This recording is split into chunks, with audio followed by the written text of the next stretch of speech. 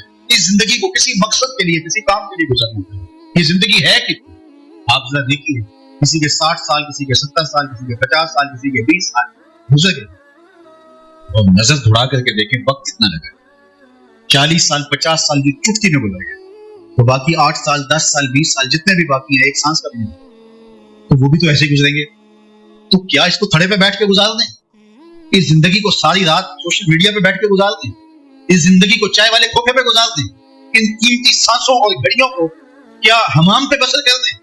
اس کو فضول ابحاث کے اندر, آوارہ گردی کے اندر بسر کر دیں؟ یہ با مقصد زندگی ہے. یہ زندگی کی ایک ایک سانس قیمتی ہے. علماء نے لکھا ہے یہ راس المال ہے, اس سے آپ نے کمائی کر دی. جس کا راس المال ہی لٹ جائے اس کے پلے باقی بچتا ہے. تو اپنی زندگی کو مقصدیت کے ساتھ بسر کرنے کا گل سیکھ لو. حضرت امام شافعی علیہ رحمہ فرماتے ہیں کہ فقیروں کی 2 باتوں نے مجھے بڑا نفع دیا. یہ اللہ کے بڑے بڑے بندے صوفیاء کے پیچھے دوڑتے ہیں. حضرت امام احمد بن حنبل حضرت بشر حافی کے پیچھے دوڑتے ہیں. تو کسی نے ان کو کہا کہ امام احمد بن حنبل اتنے بڑے عالم ہیں, اس بشر حافی سے کیا تلاش کرتے ہیں؟ تو امام احمد بن حنبل فرمانے لگے کہ احمد بن حنبل جس رب کو مانتا ہے بشر حافی اس رب کو جانتا نہیں, میں اس سے رب کی تلاش میں رہتا. اللہ امام شافعی بولے کہ فقیروں کی 2 باتوں نے مجھے بڑا نفع. ایک تو یہ الوقت سیف قاتل, وقت کاٹ دینے والی تلوار, اور اگر تم وقت کو نہیں کاٹو گے تو وقت تمہیں کاٹو. ایک تو یہ بات مجھے بڑے نفع کا سبب ہے. اور دوسری یہ بات کہ اپنے آپ کو نیکی میں مشغول کر دو, نہیں تو نفس تمہیں برائی میں مشغول. یہ دماغ کبھی بھی خالی نہیں رہتا. آپ یہ طے کر لیں کہ میں نے کچھ نہیں سوچنا, تو یہ سوچ رہے ہوتے ہیں کہ میں کچھ نہیں سوچتا. دماغ میں ایک دن کے اندر مجھے بھول گیا ہے کتنے ہزار خیالات, اور یہ دماغ ایک لمحے کے لیے بھی فارغ نہیں. یعنی ایک بہت بڑا کمپیوٹر ہے تو کچھ نہیں چلتا. ماہرین کہتے ہیں کہ ایک بکریاں چلانے والے عام شخص کے دماغ کا کمپیوٹر بنایا جائے تو نیو یارک شہر سے بڑا کمپیوٹر ہے, اور اتنا بڑا سسٹم بنانے لگا ہے, اور یہ کسی بھی آج تک کسی بھی انسان کا پورا دماغ خرچ نہیں, اس کا کچھ حصہ خرچ ہوا ہے جن میں ایجادات بھی. اس کی سکرین پہ بہت کچھ چلتا رہتا ہے. اگر اس پہ ہم کوئی خیر ڈالیں گے تو خیر سکرین پہ آتا ہے, اور اگر کچھ نہیں ڈالیں گے تو پھر شیطان جو مرضی ڈالے. تو اس لیے اپنے آپ کو نیکی میں مشغول کر لو, اپنے وقت کو مصروف کرو, اپنے خیالات کو منظم کرو, اپنی سوچوں کے اندر کوئی چیز ڈال جو اس کے گرد ہی تمہاری سوچیں گھومتی رہیں. اپنے اوپر کوئی تاریخ کرو. یار دل ہے تو دل محبت سے خالی نہیں رہ سکتا. تو جب دل میں محبت ہوگی, اور محبت کے بغیر دل رہ ہی نہیں سکتا. غم اگرچہ جاں گسل ہے پہ کیا بچے کہ دل ہے, غم عشق اگر نہ ہوتا غم روزگار ہوتا. یہ تو ہو نہیں سکتا. جب دل نے کسی سے محبت کرنی ہی کرنی ہے تو پھر آمنہ کے لال سے کرو. جب دل کسی کی تمنا میں تڑپے گئی تو مدینے کی یاد میں کرتا. تو اس کو موقع ہی نہ دو. فرمایا اپنے آپ کو نیکی میں مشغول کر دو, نہیں تو نفس تمہیں برائی میں مشغول کر دے گا. کہا یہ بات ایسی تھی کہ جس نے مجھے بڑا نفع. اور امام شافعی رات بستر پہ لیٹتے تھے, سونے سے پہلے کئی فقہ کے مسئلے حل کر لیتے تھے, کہ کئی مسائل آپ حل کر دیتے تھے. تو یہ اپنے خیالوں کو منظم کرو, اپنے آپ کو ایک لمحہ بھی بےہودہ فضول بے مقصد نہ گزرے. اللہ اکبر. انسان لغویات سے اپنے آپ کو پاک رکھے. میرے اور آپ کے آقا مولا کا ایک فرمان سنیں,